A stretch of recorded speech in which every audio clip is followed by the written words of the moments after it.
Hello friends, তোমরা সবাই কেমন আছো? আজ অনেক মাস পর আমি ভিডিও বানাচ্ছি। মাঝে লাইফে একটুখানি ধুমতানা হচ্ছিল, যাই হোক। তো রিসেন্টলি আমি গেছিলাম ফুল গাছ কিনতে, কারণ সিজন চেঞ্জ হয়েছে, এখন নতুন নতুন ফুল গাছ উঠবে। তো আমি দুটো গাঁদা ফুল, তারপরে দুটো জিনিয়া, 3টে নয়নতারা আর 4টে চন্দ্রমল্লিকা সব নিয়ে এসেছি। আর ওদিকে দুটো নয়নতারা আগেই ছিল, কিন্তু ওগুলো চেঞ্জ করা হয়েছে, টবগুলো চেঞ্জ করেছি। তো এত কিছু লাগালাম যাতে বেশ মনটা ভালো ভালো হচ্ছে। ফুলগুলো যখন ফুটবে তখন বেশ ভালো লাগবে দেখতে।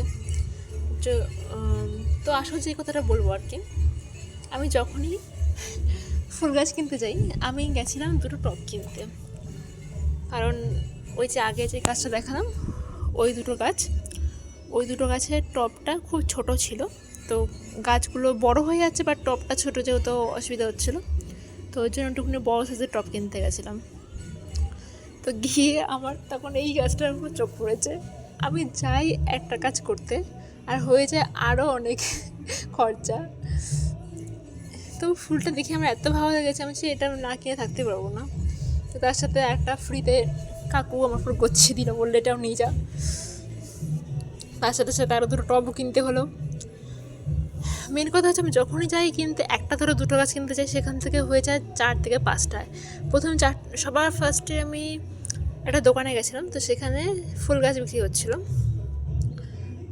তো সেখান থেকে আমি 4টে ফুল গাছ আর 4টে টব কিনেছিলাম। সেই থেকে এখন এখানে আজকে দেখছি 24টা মতন টব আর 24টা গাছও হয়ে গেছে। একটা দুটো করতে করতে যে এতটা বেড়ে যাবে ভাবতেই পারিনি। তারপর সামনে যে আরও কত পারবো তার ঠিক নেই। আর যতবারই আমি গাছ কিনে ফিরি ততবারই আমার বাবার সাথে আমার দেখা যায় রাস্তার মধ্যে। আর বাবা বলবে যে তুই টাকা জমাতে পারিস না। আমি কত টাকা জমাই, কিন্তু যেটুকুনি বেঁচে থাকে সেটাও আমার গাছের পেছনে চলে যায়। আমার মনে হয় যে